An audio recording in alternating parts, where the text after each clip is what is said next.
Assalamualaikum warahmatullahi wabarakatuh.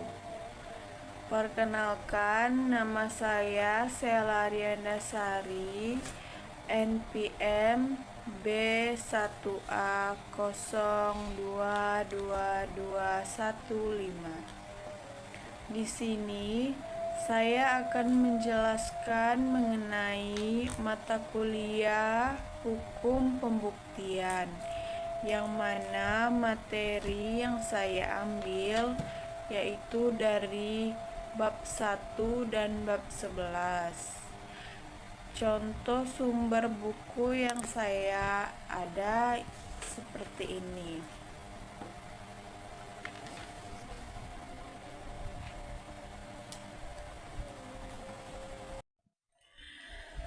Pembahasan pertama yaitu bab 1 tentang arti pembuktian. Yang dimaksud dengan pembuktian ialah meyakini hakim tentang kebenaran dalil atau dalil-dalil yang dikemukakan dalam suatu persengketaan. Dengan demikian, nampaklah bahwa pembuktian itu hanyalah diperlukan dalam persengketaan atau perkara di muka hakim atau pengadilan.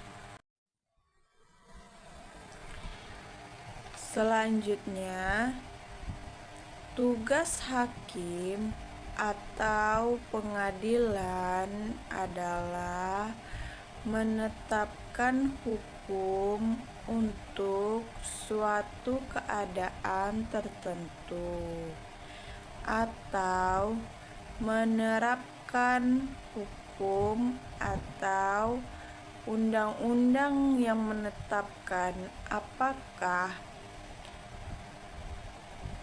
yang hukum antara dua pihak yang bersangkutan itu. Dalam sengketa yang berlangsung di muka hakim itu, masing-masing pihak memajukan dalil-dalil atau dalam bahasa Latin yang disebut posita, yaitu yang saling bertentangan. Selanjutnya, dalam Kode Sivil, hukum pembuktian diatur dalam buku ketiga yang memuat hukum perikatan, yaitu dalam suatu bab yang berjudul tentang pembuktian, perikatan, dan pembayaran.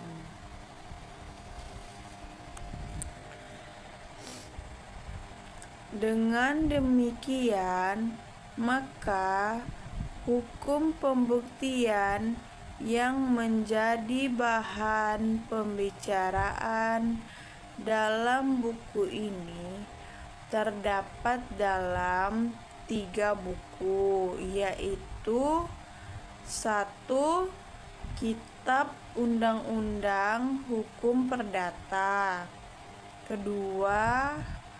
Reglemen Indonesia yang dibaharui, yang disingkat menjadi RIB. Yang ketiga, Reglemen Daerah Seberang yang disingkat menjadi RDS. Selanjutnya pembahasan yang akan saya bahas yaitu materi dari bab 11. Baiklah, di sini saya akan melanjutkan pembahasan materi tersebut tentang perjanjian pembuktian. Dalam praktek, kita melihat adanya perjanjian-perjanjian yang memuat aturan tentang pembuktian.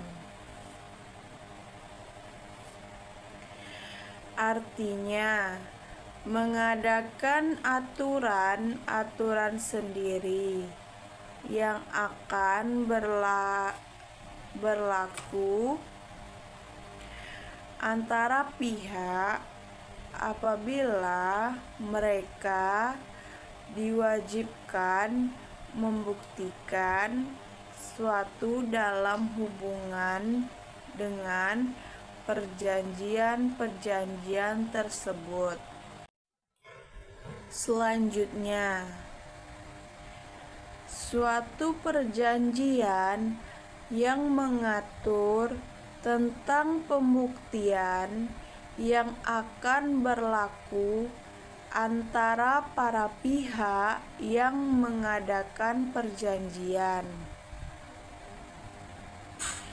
tersebut dinamakan perjanjian pembuktian.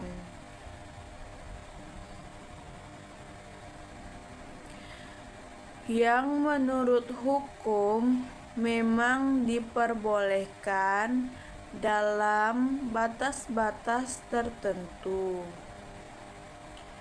Misalnya, dalam praktek tertentu sering diperjanjikan hal mana memang diperbolehkan, bahwa antara para pihak hanya akan berlaku sesuatu macam alat bukti saja. Misalnya, tulisan. Dalam hal yang demikian tidak diperbolehkan. Ada juga diperkenakan untuk menyatakan suatu alat bukti bebas sebagai alat bukti yang mengikat antara kedua belah pihak. Selanjutnya, adapun perjanjian-perjanjian di mana penggunaan alat bukti tidak diperbolehkan antara para pihak yang harus kita anggap terlarang, yaitu yang pertama, memperbolehkan para pihak memakai bukti-bukti lain, di mana undang-undang dengan tegas telah menetapkan suatu alat bukti sebagai satu-satunya yang berlaku. Yang kedua, meniadakan kemungkinan pembuktian lawan, di mana undang-undang secara tegas menjamin adanya hak mengadakan pembuktian lawan itu. Yang ketiga yaitu mengadakan perjanjian yang maksudnya menutup sama sekali setiap pembuktian lawan. Misalnya, antara pihak penjual yang dibuat oleh seorang pihak pembeli diperjanjikan bahwa surat timbang, yaitu surat yang dibuat oleh seseorang pihak ketiga, dan karena itu menurut hukum pembuktian hanya mempunyai kekuatan pembuktian bebas, akan mempunyai kekuatan sebagai bukti yang mengikat tentang diserahkannya sejumlah barang kepada pihak pembeli. Seperti dalam pasal 150 Kitab Undang-Undang Hukum Perdata, di mana ditetapkan bahwa dalam hal tidak adanya persatuan harta kekayaan atau dalam perkawinan, masuknya barang tak dapat dibuktikan dengan cara yang lain, melainkan dengan mencantumkan dalam perjanjian kawin atau dengan surat pertelaan yang ditandatangani oleh notaris dan para pihak yang bersangkutan. Surat mana harus dilekatkan pula pada surat asli perjanjian. Dan selanjutnya seperti dalam pasal 174 ayat 2 Kitab Undang-Undang Hukum Dagang, yang menegaskan bahwa si penanggung atau maskapai asuransi selamanya berhak untuk membuktikan di muka hakim bahwa harga yang disebutkan dalam polis itu terlampau tinggi. Perjanjian semacam ini dapat dianggap sebagai melanggar ketertiban umum dan kesusilaan, karena berarti menyerahkan suatu pihak kepada kesewenang-wenangan pihak lawannya. Perjanjian pembuktian yang diterangkan di atas harus kita bedakan dari suatu macam perjanjian lain, di mana diperjanjikan bahwa sesuatu unsur dari perjanjian itu tidak akan ditetapkan dengan suatu cara tertentu. Misalnya, banyak terdapat dalam perjanjian pertanggungjawaban asuransi bahwa besarnya kerugian harus ditetapkan oleh beberapa orang ahli. Perjanjian semacam ini tidak mengenai pembuktian, tetapi mengatur cara menetapkan sesuatu. Kitab Undang-Undang Hukum Perdata sendiri memperkenankan bahwa dari apa yang secara singkat diterangkan di atas, dapat dilihat bahwa hukum pembuktian itu sebenarnya merupakan suatu bagian daripada hukum acara, karena ia memberikan aturan-aturan tentang bagaimana berlangsungnya suatu perkara di muka hakim yang disebut law of procedure. Dan memang kita melihat bahwa hukum pembuktian yang dimaksud untuk dipakai oleh hakim pengadilan negeri dalam memeriksa perkara-perkara itu, baik perkara pidana maupun perkara perdata,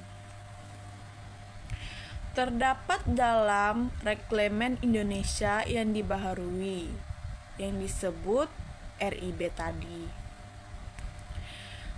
Dan suatu undang-undang yang memuat hukum acara yang berlaku di muka pengadilan negeri itu, RIB tadi hanya berlaku untuk Jawa dan Madura.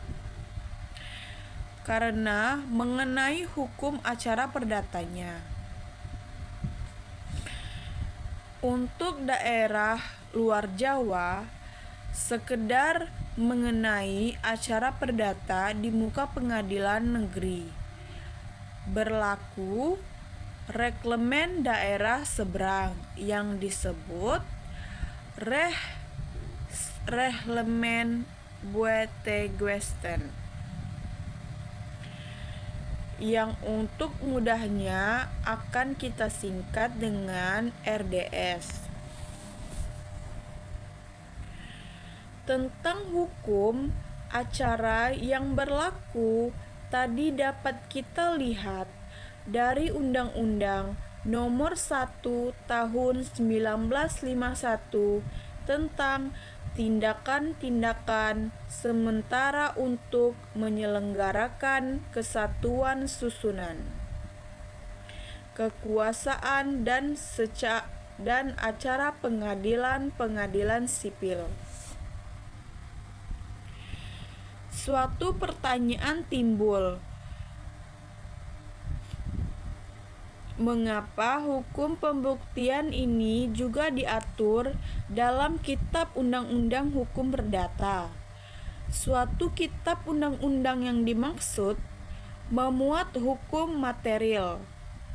Jawabannya atas pertanyaan ini ialah bahwa pernah ada aliran yang ingin membedakan hukum acara itu dalam suatu bagian material dan suatu bagian formil. Yang terakhir ini memuat aturan-aturan yang benar-benar semata-mata mengenai formalitas-formalitas saja yang harus diindahkan di muka pengadilan. Misalnya, cara memajukan jawaban, cara menguasakan orang lain, cara minta banding, jangka waktu atau tenggang-tenggang yang harus diindahkan, dan lain sebagainya. Hukum pembuktian menurut pendapat mereka termaksud bagian yang material, yang memuat hukum perdata itu. Dalam Kitab Undang-Undang Perdata ini, hukum pembuktian diatur dalam buku 4. Dalam soal pembuktian pernah dipersoalkan apakah sebenarnya yang dapat dibuktikan itu. Dulu para sarjana mengatakan bahwa yang dapat dibuktikan itu hanyalah kejadian-kejadian atau peristiwa-peristiwa saja. Dari terbuktinya kejadian-kejadian dan peristiwa-peristiwa tadi disimpulkan adanya hak milik, adanya piutang, hak waris, dan sebagainya. Jadi, di muka hakim itu kita harus membuktikan fakta-fakta atau peristiwa-peristiwa untuk membenarkan adanya suatu hak. Ajaran yang demikian tadi sudah ditinggalkan karena pendapat bahwa hanya sesuatu yang dapat dilihat saja dapat dibuktikan adalah terlalu picik. Justru dalam hukum itu kita menghadapi banyak hal yang tidak dapat dilihat, tetapi sudah begitu hidup dan nyata dalam pikiran kita. Seperti hak piutang, hak milik, perikatan, dan sebagainya. Hingga kita harus memperkenankan pembuktian barang-barang ini secara langsung di muka sidang pengadilan. Itu tidak saja peristiwa-peristiwa atau kejadian-kejadian yang dapat dibuktikan seperti perzinahan, penganiayaan, penyerahan barang. Tetapi kita juga dapat secara langsung membuktikan hak milik sesuatu piutang, hak waris, dan lain-lain hak. Dalam pasal pertama dari buku 4, Kitab Undang-Undang Hukum Perdata, yang mengatur perihal pembuktian, yaitu pasal 1865 yang berbunyi, setiap orang yang mendalilkan bahwa ia mempunyai satu hak atau guna meneguhkan haknya sendiri maupun membantah hak orang lain,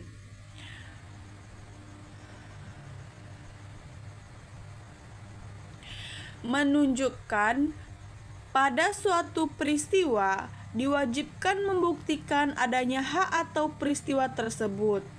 Demikian juga bunyi pasal 163 RIB dan pasal 283 RDS.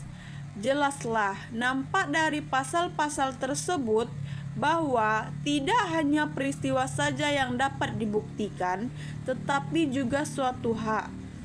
Kalau dulu seorang penggugat yang menuntut kembali barang miliknya diwajibkan mendalilkan peristiwa bagaimana ia memperoleh hak miliknya, seperti jual beli dan menyerahkan tukar menukar dan penyerahan dan sebagainya.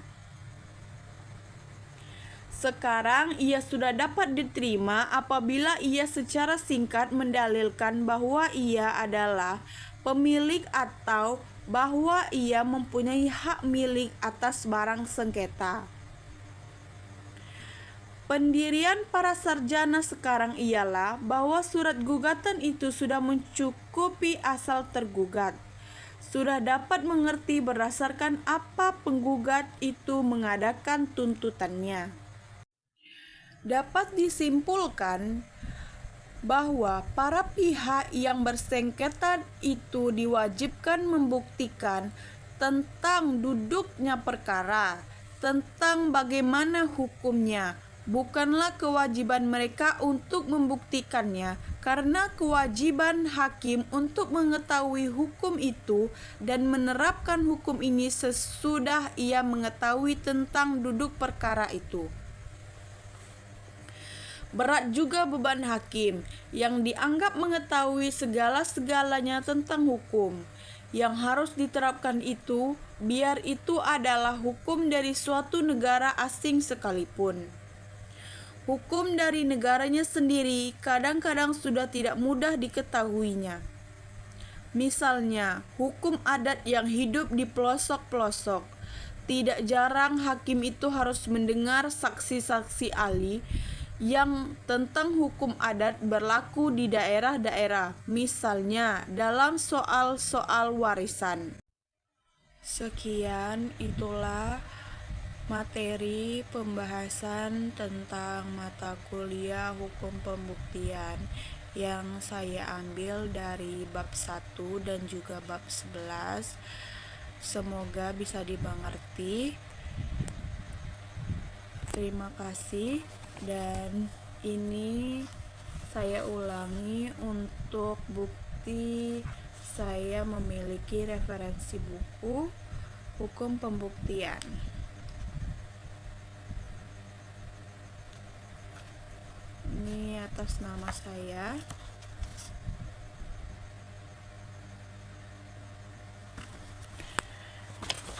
Saya akhiri. Wassalamualaikum warahmatullahi wabarakatuh.